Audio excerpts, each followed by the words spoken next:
రాష్ట్రం విజన్తో ముందుకెళ్తోందని అన్ని శాఖలు సమన్వయంతో ముందుకెళ్తేనే ఫలితాలు వస్తాయన్నారు ముఖ్యమంత్రి రేవంత్ రెడ్డి. గత ప్రభుత్వం పాలసీ లేకుండా ముందుకెళ్లడంతో అనేక సమస్యలు వచ్చాయన్నారు. అధికారులు జవాబుదారీతనం లేకుండా ఇబ్బంది పడాల్సి వస్తుందని వార్నింగ్ ఇచ్చారు సీఎం. కమాండ్ కంట్రోల్ సెంటర్లో అన్ని శాఖల సెక్రటరీలతో భేటీ అయిన రేవంత్ కీలక సూచనలు చేశారు.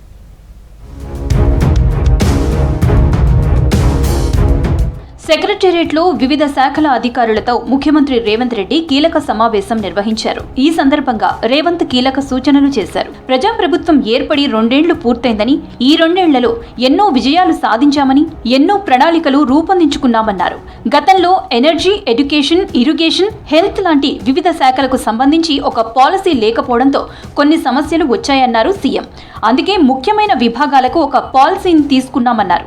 రాష్ట్రానికి ఒక పాలసీ ఉండాలని తెలంగాణ రైజింగ్ 2047 విజన్ డాక్యుమెంట్ ని విడుదల చేసుకున్నామన్నారు ముఖ్యమంత్రి.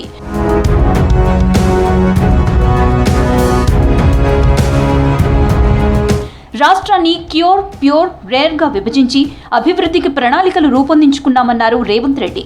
స్పష్టమైన విధి విధానాలతో ముందుకు వెళ్తున్నామన్నారు. ఎంత గొప్ప కార్యాచరణ తీసుకున్నా అధికారుల సహకారం ఉండాలన్నారు. అధికారులు జవాబుదారీతనంతో పనిచేయాలని సూచించారు ముఖ్యమంత్రి.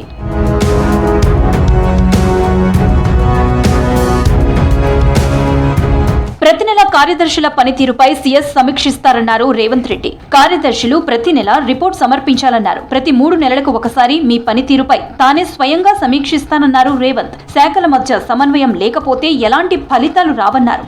సమన్వయంతో ముందుకు వెళ్తే ఫలితాలు సాధించవచ్చన్నారు సీఎం.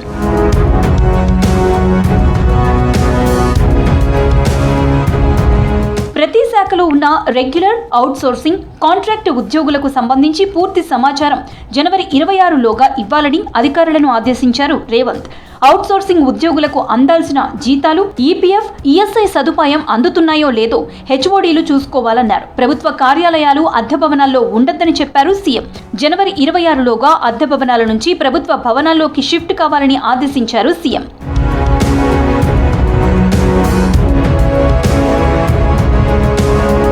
సర్కార్ ప్రవేశపెట్టిన యూరియా యాప్ సక్సెస్ అయింది. ప్రయోగాత్మకంగా 5 జిల్లాల్లో ఈ యాప్ ప్రవేశపెట్టి సక్సెస్ అయ్యారు అధికారులు.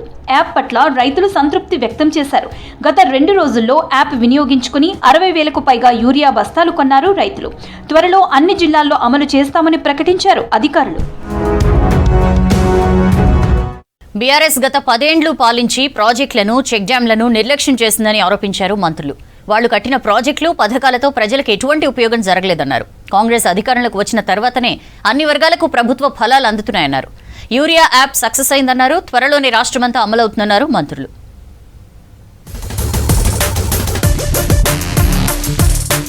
బీఆర్ఎస్ సర్కార్ ఇరిగేషన్ పై భారీగా అప్పులు చేసిందన్నారు మంత్రి ఉత్తమ్ కుమార్ రెడ్డి. పాలమూరు రంగారెడ్డిపై కేసీఆర్, హరీష్ పచ్చి అబద్దాలు చెప్పారన్నారు. పాలమూరు రంగారెడ్డిపై బీఆర్ఎస్ సర్కార్ 27,000 కోట్లు ఖర్చు చేసిందన్నారు. కానీ సాగునీటికి చుక్క నీరు కూడా కేసీఆర్ సర్కార్ ఇవ్వలేదని మండిపడ్డారు మంత్రి ఉత్తమ్. కేవలం ఇరిగేషన్ మీద తీసుకున్న లోన్సే దానికి repayment principal plus interest 16,000 crores a year. మరి ఆ స్థాయిలో అప్పులు చేసి high cost short tenure loans తీసుకొచ్చి రాష్ట్రానికి ప్రయోజనం జరిగిందంటే ప్రయోజనం కంటే నష్టం చాలా ఎక్కువ జరిగింది. మరి అదే నష్టం చేసిన వాళ్ళే ఏదో ఒక ప్రోపగాండాను, ఒక హేళనగా మాట్లాడుతూ ఇంకెవరికేం తెలియదు, మేమే తెలియకల్లో మూర్ఖంగా మాట్లాడుతున్నాం. కేంద్ర వ్యవసాయ శాఖ మంత్రి శివరాజ్ సింగ్ చౌహాన్ కు లేఖ రాశారు మంత్రి తుమ్మల. వానాకాలంలో నష్టపోయిన సోయాబీన్ రైతులను ఆదుకోవాలని కోరారు. అకాల వర్షాలతో సోయాబీన్ రైతులు తీవ్రంగా నష్టపోయారన్నారు.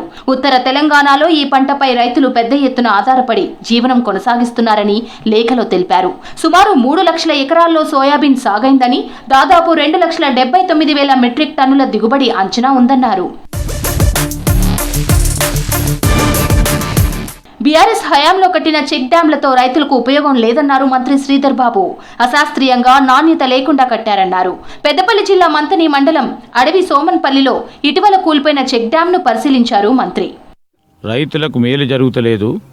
ఈ చెక్ డ్యాములు ఎవరి గురించి కట్టినరు, అశాస్త్రీయంగా కట్టినరు అని స్పష్టంగా ఆనాడున్న ప్రభుత్వాన్ని మేము ప్రశ్నించడం జరిగింది, డిమాండ్ చేయడం జరిగింది. దీనిపైన ఖచ్చితంగా కూడా విచారణ జరపాలని ఆ రోజు కోరినాం. నాణ్యత లేకుండా చెక్ డ్యాముల నిర్మాణాలు ఎవరి ప్రమేయంతో, ఎవరి గురించి, ఎవరి ప్రోద్బలంతో, ఎవరి సహకారంతో, ఏ మాఫియాకు తోడ్పడాలని ఆలోచన చేసి కట్టినరో స్పష్టంగా అన్ని విషయాలు తప్పకుండా బయటకు వస్తాయి. కొత్తగూడెం జిల్లా పాల్వంచ కమ్యూనిటీ హెల్త్ సెంటర్ వైద్య బృందాన్ని అభినందించారు వైద్య ఆరోగ్య శాఖ మంత్రి దామోదర రాజనరసింహ. ప్రాణాపాయ స్థితిలో ఉన్న ఓ వ్యక్తికి విజయవంతంగా ఆపరేషన్ చేసి ప్రాణాలు కాపాడిన తీరును ఆయన ప్రత్యేకంగా ప్రస్తావించారు. డాక్టర్ రవిబాబు నేతృత్వంలోని వైద్య బృందం క్లిష్ట పరిస్థితిలో ఉన్న వ్యక్తిని కాపాడారని కొనియాడారు. ప్రభుత్వ వైద్యుల అపారమైన సామర్థ్యానికి ఇది నిదర్శనమని ఎక్స్లో పోస్ట్ చేశారు మంత్రి దామోదర. తిరుమల శ్రీవారిని దర్శించుకున్నారు మంత్రి వివేక్ వెంకటస్వామి. కుటుంబ సభ్యులతో కలిసి శ్రీవారి సేవలో పాల్గొని మొక్కులు తీర్చుకున్నారు. కుమారుడు ఎంపీ వంశీకృష్ణతో కలిసి ఉదయం దర్శనం చేసుకున్నారు మంత్రి దంపతులు. దర్శనం తర్వాత ఆలయంలోని రంగనాయకుల మండపంలో వేద పండితులు ఆశీర్వచనం చేశారు. తర్వాత టీటీడీ అధికారులు స్వామి శేషవస్త్రంతో సత్కరించి తీర్థ ప్రసాదాలు అందజేశారు. ప్రజలంతా సుఖశాంతులతో ఉండాలని భగవంతుణ్ణి ప్రార్థించామన్నారు మంత్రి వివేక్. మేడారంలో మహాజాతరకు అన్ని ఏర్పాట్లు చేస్తోంది ప్రభుత్వం. ఇప్పటికే అభివృద్ధి పనులు దాదాపు తుది దశకు చేరుకున్నాయి. ఇప్పుడు చేపడుతున్న పనులు 100 ఏండ్ల పాటు నిలిచిపోతాయన్నారు మంత్రులు. మిషన్ 90 డేస్ లక్ష్యంతో పనులు జరుగుతున్నాయని తెలిపారు మంత్రులు.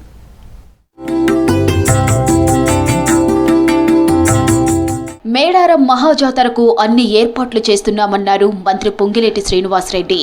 జాతరకు 20 రోజులకు ముందుగానే పనులు పూర్తి చేస్తున్నామన్నారు. 200 ఏండ్ల నాటికైనా చెక్కు చెదరని పనులు చేస్తున్నామన్నారు మంత్రి. ఇప్పటికే పనులు 80% పూర్తయ్యాయన్నారు. ములుగు జిల్లా మేడారంలో పర్యటించారు మంత్రులు పొంగులేటి, సీతక్క. సమ్మక్క సారలమ్మ అమ్మవార్ల గద్దెలను దర్శించుకున్నారు. మేడారం గద్దెల ప్రాంగణం విస్తరణ, అభివృద్ధి పనులను పరిశీలించారు. అభివృద్ధి పనుల పురోగతిపై కలెక్టర్ను ఆరా తీశారు మినిస్టర్స్.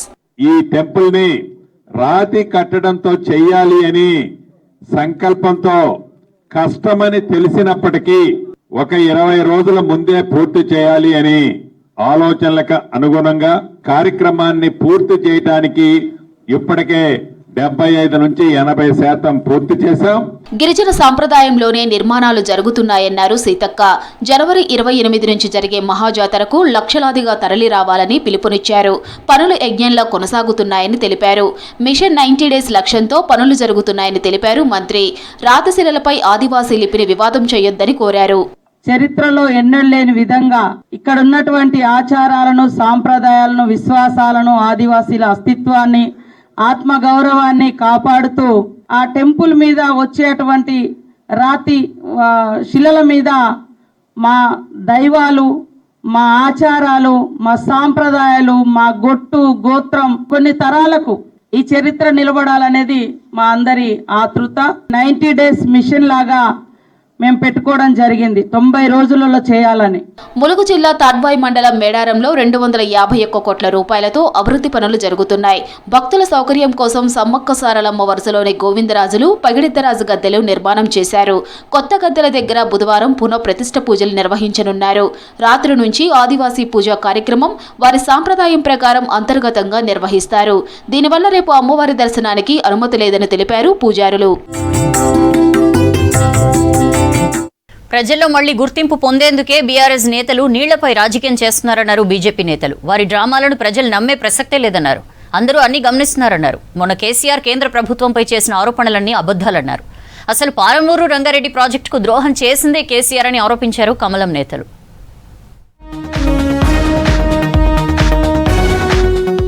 ప్రజల్లో మరోసారి వాటర్ సెంటిమెంట్ రెచ్చగొట్టి లబ్ధి పొందేందుకు బీఆర్ఎస్ ప్రయత్నిస్తోందన్నారు బీజేపీ రాష్ట్ర అధ్యక్షుడు రామచంద్రరావు. కేసీఆర్ గంటన్నర స్పీచ్లో కేంద్ర ప్రభుత్వంపై అబద్దాలు చెప్పారన్నారు. కేసీఆర్ తీరు వల్లే కృష్ణా జలాల్లో తెలంగాణకు అన్యాయం జరిగిందని చెప్పారు రామచంద్రరావు. త్వరలో రాష్ట్రంలోని ప్రాజెక్టులను సందర్శిస్తామని చెప్పారు బీజేపీ స్టేట్ చీఫ్. ఈరోజు నిజంగా చాలా బాధ అనిపిస్తుంది. ఒక టీఆర్ఎస్ ప్రభుత్వంలో చేసినటువంటి వీళ్ళు పనులు చేసే వాళ్ళ ఒక చర్య వల్ల తెలంగాణ ప్రజలకు నష్టం జరిగింది, అవమానం జరిగింది. కేవలం వాటర్ మీద రాజకీయాలు చేస్తాను. ఆ రోజు కేసీఆర్ గారు తెలంగాణ మూమెంట్ని సెంటిమెంట్ కింద నీరును వాడారు. మాట్లాడే భాష మీకు కేవలం దాన్ని పొడిగించాలని, ఆ సెంటిమెంట్ ఉండాలని చెప్పేసి మీరు వాటర్ సెంటిమెంట్ వాడుతున్నారు. కష్టకాలంలో ఉన్న కాంగ్రెస్ పార్టీకి అండగా నిలబడిన వ్యక్తి పివి నరసింహారావు అన్నారు కేంద్ర మంత్రి కిషన్ రెడ్డి. పివిని ప్రతి ఒక్కరూ ఆదర్శంగా తీసుకోవాలన్నారు. పివి సంస్కరణలతో దేశం ఆర్థికంగా నిలబడిందన్నారు.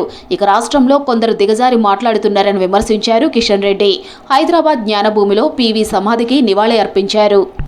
ఒక మంచి పరిపాలన దక్షుడు, మేధావి, మరి అనేక రకాలుగా నవలలు, అనేక రకాలుగా సాహిత్యం గురించి తెలిసినటువంటి వ్యక్తి, రచించినటువంటి వ్యక్తి, అనేక భాషల్లో మరి అనర్గళంగా మాట్లాడే శక్తి ఉన్నటువంటి వ్యక్తి. అలాంటి మహానుభావుడికి మన తెలంగాణ బిడ్డ కావడము, తప్పకుండా వారి స్ఫూర్తితో రాజకీయాలకు అతీతంగా ప్రతి రాజకీయ నాయకుడు కూడా పనిచేయాల్సిన అవసరం ఉంది.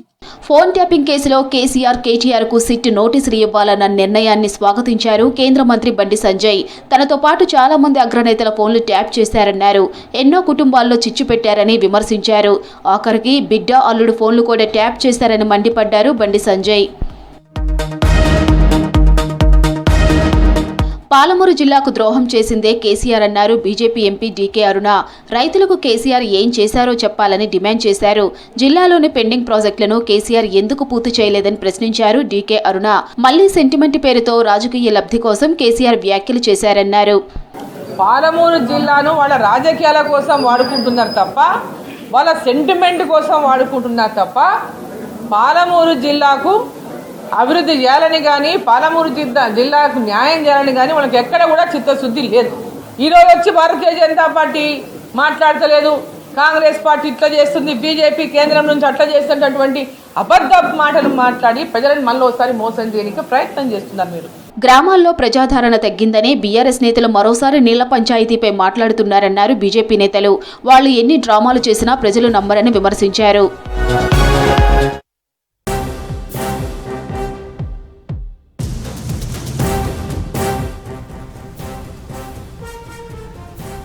నూతన సంవత్సరం వేడుకల పేరుతో హద్దు మీరితే కఠిన చర్యలు తీసుకుంటామని హెచ్చరించారు హైదరాబాద్ సిపి సజ్జనార్. రేపటి నుంచే న్యూ ఇయర్ వరకు నగర వ్యాప్తంగా స్పెషల్ డ్రంక్ అండ్ డ్రైవ్ తనిఖీలు ఉంటాయన్నారు. డిసెంబర్ 31 రాత్రి 100 ప్రాంతాల్లో డ్రంక్ అండ్ డ్రైవ్ చెకింగ్స్ ఉంటాయన్నారు సజ్జనార్. తనిఖీల కోసం 7 ప్లాటూన్ల అదనపు బలగాలు మోహరింప చేస్తున్నామన్నారు. డ్రంక్ అండ్ డ్రైవ్ లో పట్టుబడితే వాహనం సీజ్ చేస్తామన్నారు. 10,000 జరిమానా, 6 నెలల జైలు శిక్ష ఉంటుందన్నారు సిపి. అవసరమైతే డ్రైవింగ్ లైసెన్స్ శాశ్వత రద్దు కూడా చేస్తామన్నారు సిపి. పబ్లు, 3 స్టార్ పై స్థాయి హోటళ్లలో వేడుకలకు రాత్రి 1 గంట వరకే అనుమతి ఉంటుందన్నారు. శబ్ద కాలుష్య నిబంధనలు ఉల్లంఘిస్తే సౌండ్ సిస్టమ్లు సీజ్ చేస్తామన్నారు. గంజాయి, మాదక ద్రవ్యాలు, అశ్లీల నృత్యాలకు అనుమతి లేదన్నారు. అలా అనుమతి ఇచ్చిన యాజమాన్యాలపై కేసులు బుక్ చేసి లైసెన్స్ రద్దు చేస్తామన్నారు. మహిళల భద్రతకు 15 షీ టీమ్స్ మఫ్టీలో నిఘా ఉంటుందన్నారు.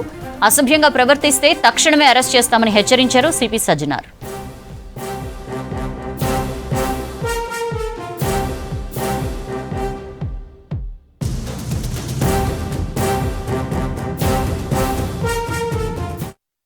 ప్రత్యర్థులే లక్ష్యంగా కేంద్రంలో అధికార పార్టీ ఈడీ, సీబీఐలను ప్రయోగిస్తోందన్నారు రాహుల్ గాంధీ. ఓట్ చోరీపై ఆధారాలు చూపించినా చర్యలు ఎందుకు చేపట్టడం లేదని ప్రశ్నించారు. రాహుల్ నిజాలు మాట్లాడితే బీజేపీ జీర్ణించుకోలేకపోతోందని మండిపడ్డారు. అటు ఉపాధి హామీ పేరు మార్పు వెనుక కుట్ర ఉందన్నారు కాంగ్రెస్ నేతలు.